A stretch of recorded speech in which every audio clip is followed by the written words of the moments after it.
Chers amis, bonjour. Alors ce Shabbat, nous avons lu une Haftara exceptionnelle, très très rare. D'ailleurs, la prochaine fois qu'on va la lire, c'est dans 17 ans. De quoi on parle? Alors, le roi Salomon n'a que 12 ans et vient d'accéder au trône. Seulement, d'accord, tout le peuple et ministres, tout le monde, attend de voir qui est ce personnage, le fils du roi David, d'accord, mais qui il est? Qu'est-ce qu'il va faire? Est-ce que ça va être un bon roi, un mauvais roi? Est-ce qu'il va être intelligent, pas intelligent? Qui est cet homme-là? Qui est ce personnage-là? Alors, ils ne vont pas trop attendre et dès le début de son règne, il va y avoir donc cette fameuse anecdote qui est rapportée dans l'Haftara, très intéressante. Alors ici, je voulais ramener dans la Bible, ça va être plus facile à raconter. Nous dit la Bible, en ce temps-là, 2 femmes de mauvaise vie vinrent se présenter devant le roi. D'accord? Et chacun, elle a quelque chose à dire au roi. « Écoute-moi, Seigneur, dit la première, moi et cette femme, nous habitons la même maison. J'ai donné naissance à un enfant, étant avec elle. 3 jours après ma délivrance, cette femme a également accouché. Donc tous les deux, on a eu un enfant à 3 jours d'intervalle. Or, nous vivons ensemble, nul étranger n'habite avec nous la maison. Il n'y a personne, il n'y a que nous. Ça veut dire que ce qui s'est passé, c'est ou elle ou moi. Pendant la nuit, qu'est-ce qui s'est passé? L'enfant de cette femme est mort. Pourquoi? Tout simplement, elle s'est couchée sur lui et elle l'a étouffé. Qu'est-ce qu'elle a fait, cette dame-là, pendant la nuit? Elle s'est levée, elle a pris mon enfant et elle l'a remplacé avec son enfant qui était mort. Et le matin, quand je me suis levé, qu'est-ce que j'ai remarqué? C'était pas mon fils. C'est pas mon fils. Et donc, je viens demander au roi ici de faire justice. D'accord? Qu'elle me rende mon enfant vivant et qu'elle reprenne son enfant mort. Alors les deux, maintenant, elles vont se disputer. Écoutez bien ce qu'elles vont dire. L'une va dire, non, cet enfant qui vit est le mien et le mort, c'est le tien. Et l'autre, qu'est-ce qu'elle va dire? Non, l'enfant qui est mort, c'est le tien et l'enfant vivant, c'est le mien. D'accord? Alors, qu'est-ce qu'on fait dans un cas pareil? Alors, vous connaissez tous la suite de l'histoire, mais je vous demande de vous arrêter sur un détail très intéressant. Alors, le roi, qu'est-ce qu'il va faire? Il va dire, apportez-moi une épée et un glaive. Et là, à ce moment, on va apporter une épée au roi. Qu'est-ce qu'il va faire? Tout le monde regarde. Qu'est-ce que le roi va faire avec une épée? Et il va dire tout simplement, vous allez couper l'enfant en 2. Une moitié, vous allez donner à cette dame, et l'autre moitié, vous allez le donner à cette dame. Alors imaginez la stupeur dans la cour, tout le monde, oh, c'est quoi ce psaque? Alors Chazal, ils disent qu'à ce moment-là, les gens qui étaient à cet endroit-là, ils ont commencé à s'exclamer, oh malheur, malheur à une terre, je l'ai ici, oh ilecha eretz, chez Malkecha Nahar, malheur à toi, terre que son roi n'est qu'un jeune homme. Qu'est-ce qu'ils sont tous dit? Oh là là, mais qu'est-ce qu'il nous fait là? Qu'est-ce qu'il nous fait, justement, Améler? Qu'est-ce qu'il nous fait? En tout cas, à ce moment-là, qu'est-ce qui va se passer?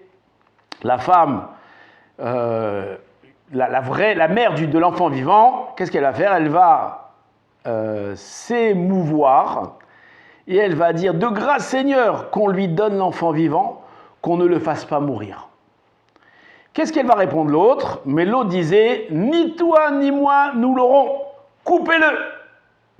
Et là, à ce moment-là, le roi reprit la parole et dit, donnez-lui l'enfant vivant et gardez-vous de le faire mourir. Celle-ci est la mère. Donc celle qui a dit de ne pas tuer l'enfant, c'est elle la mère. D'accord? Donc ce passage, tout le monde le connaît. Au passage, à ce moment-là, les gens étaient épatés du psaque de Shlomo, du décret de Shlomo, et ils vont proclamer heureux la terre que leur roi est un homme libre. D'accord? Ben Chorin. Maintenant, j'ai 2 questions pour vous. Vous êtes prêts? La première question, c'est sur la dame.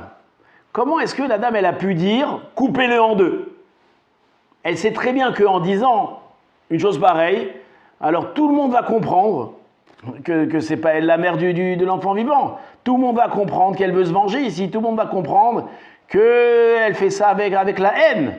D'accord? Donc elle va tomber dans le piège. Ça... Comment est-ce qu'elle est tombée dans le piège? La deuxième question que je vous pose, c'est le roi Salomon lui-même. Comment est-ce qu'il a osé donner un décret pareil? Imaginez-vous que la dame, donc de l'enfant mort, elle n'est pas si bête que ça, et elle ne tombe pas dans le piège. Qu'est-ce qui va lui arriver à Salomon? Il va rester avec son décret, il va rester bête avec son décret, tout le monde va trouver ça ridicule. Donc, ces deux questions-là, en réalité, la réponse, elle est unique. Est-ce que vous avez une idée? Vous savez comment répondre? Tu vois comment répondre à la question ou pas? Alors, réfléchis un petit peu. Tu n'as pas de réponse? Alors, je vais te l'expliquer.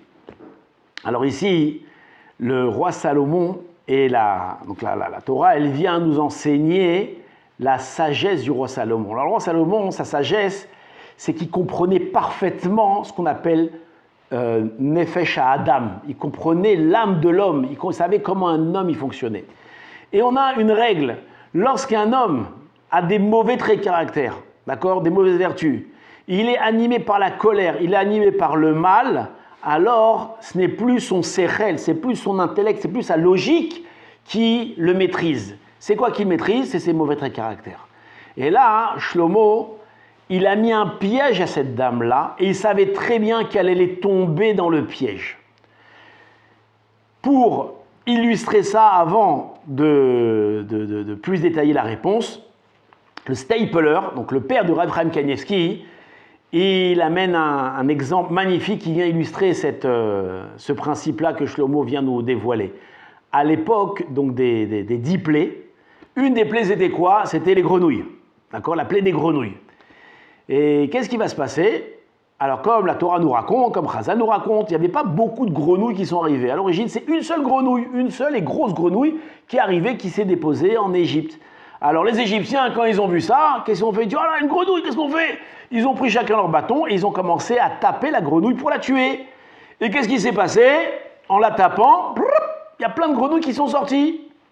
Ils ont donné un autre coup, encore plein de grenouilles. Ils ont donné un autre coup, encore plein de grenouilles. Un homme normal, qu'est-ce qu'il fait? Lorsqu'il voit que plus il tape, plus il y a des grenouilles qui sortent, qu'est-ce qu'il fait, un homme normal? Il s'arrête de taper. Et eux, qu'est-ce qu'ils ont fait? Ils ont continué à taper. Ils ont tellement tapé la grenouille que des millions, des dizaines de millions de grenouilles ont envahi l'Égypte. Et à la fin, c'est devenu une plaie catastrophique, une des pires plaies que l'Égypte ait vécues. D'accord?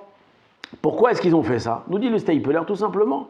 Dit, lorsqu'un homme est animé par la colère, il ne réfléchit pas à ce qu'il fait. Lui, il voit que ça fait des grenouilles, ça met en colère, alors qu'est-ce qu'il fait? Il s'énerve encore plus, il s'énerve encore plus, il s'énerve encore plus. Et il dit, c'est exactement la même façon lorsque deux personnes se disputent. D'accord? Un, il traite l'autre d'imbécile. L'autre, énervé, qu'est-ce qu'il fait? Il lui réplique, double imbécile.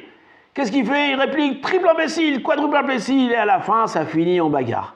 Mais si l'homme, il s'arrête et il est sage, lorsqu'on le traite d'imbécile, ou lorsqu'il voit une grosse grenouille, d'accord, immédiatement, il comprend que, oh, là, je m'arrête tout de suite. Pourquoi? Parce que si je continue, si je rentre dans le jeu, je vais me mettre en colère. Et lorsque je vais me mettre en colère, alors c'est plus mon intellect qui va avoir la maîtrise de la situation, mais c'est mes mauvais traits de caractère. Et il suffit que je sois un petit peu nerveux, un petit peu pas un type bien, alors très rapidement, ça va partir dans tous les sens.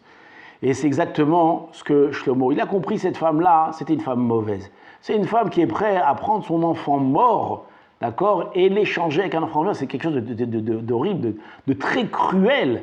Et il dit, cette dame-là, elle est tellement mauvaise que c'est sûr et certain qu'elle va continuer à faire le mal. Elle ne va pas s'arrêter là. Et donc, elle est tombée dans le piège, même si elle comprenait parfaitement qu'elle allait se faire avoir, qu'elle allait être dévoilée.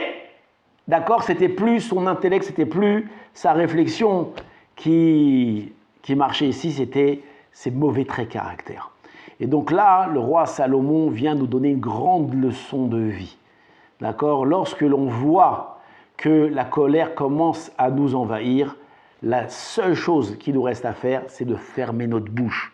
D'accord, fermer nos oreilles, fermer notre bouche, s'éloigner, ne pas rentrer dans le jeu de la dispute. Parce que lorsqu'on rentre dans le jeu de la dispute, alors comme le Rav Israël Salanther interdisait, il dit les 2 premières minutes, elles sont les Shem Shamaïm, elles sont vraiment dans une intention pure pour essayer de redresser la personne qui est en face de nous. Mais après ça, c'est la colère qui envahit, il n'y a plus de Shem Shamaïm, c'est la bagarre, c'est les mots, c'est les gros mots, c'est les insultes et les injures, et à la fin, impossible d'arrêter. Donc la seule sagesse que lorsque 2 personnes se disputent, la seule sagesse qu'il y a, c'est de se taire. Et c'est ce que vient ici Shlomo Ameler nous dévoiler. Parce que quand tu ouvres ta bouche, alors forcément, la suite est connue. Chazak Ubaruch, à bientôt.